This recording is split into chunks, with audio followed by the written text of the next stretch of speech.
Hey everybody, it's B Diz the Rockstar, part of SuperObvious. In this video, we're talking about the movie Morbius. Let's go. I'm not going over the whole movie, but a lot of it. There is a doctor named Michael who has been trying to find a cure for a medical condition he has to where he can barely walk, which has been going on his whole life. At the beginning of the movie, while in Costa Rica, he comes across a bunch of bats.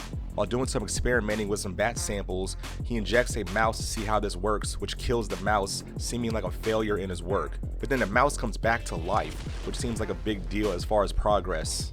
He talks to Milo, who is his close friend who has the same blood disease as him, and is very wealthy in providing funds for this research for a cure. Once Michael experiments on himself, he turns into a vampire-like creature and kills a bunch of soldiers. He is super fast with all these powers and also shows a thirst for blood.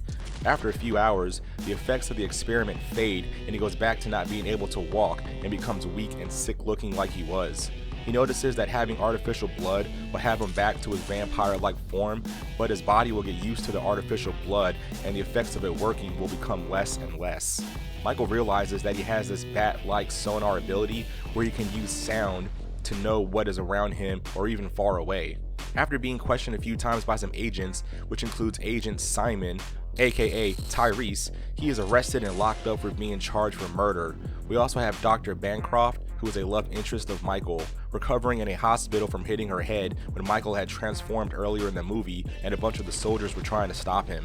Milo shows up and talks to Michael for a bit in a cell, leaves him some of the blood serum to help him get his abilities back and escape.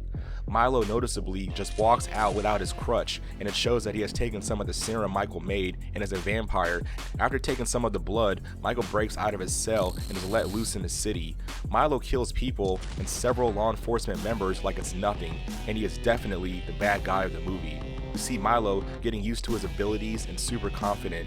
Dr. Bancroft gets hurt and seems like she dies while talking to Michael, but not before kind of biting him, which he bites her back and seems to get super strong from her blood. In a nutshell, the rest of the movie is Michael and Milo having their big epic fight, which of course Michael wins, killing Milo and flies away with a bunch of bats. And that's pretty much the movie.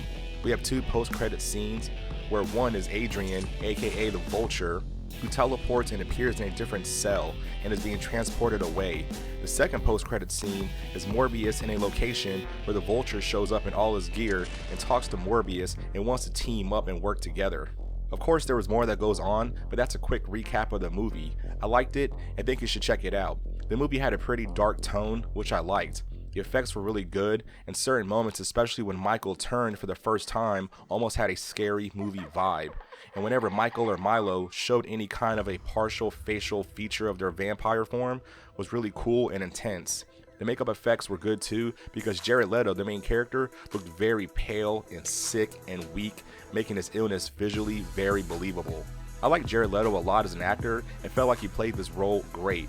But let me know in the comments how you felt about the movie and also the post-credit scenes.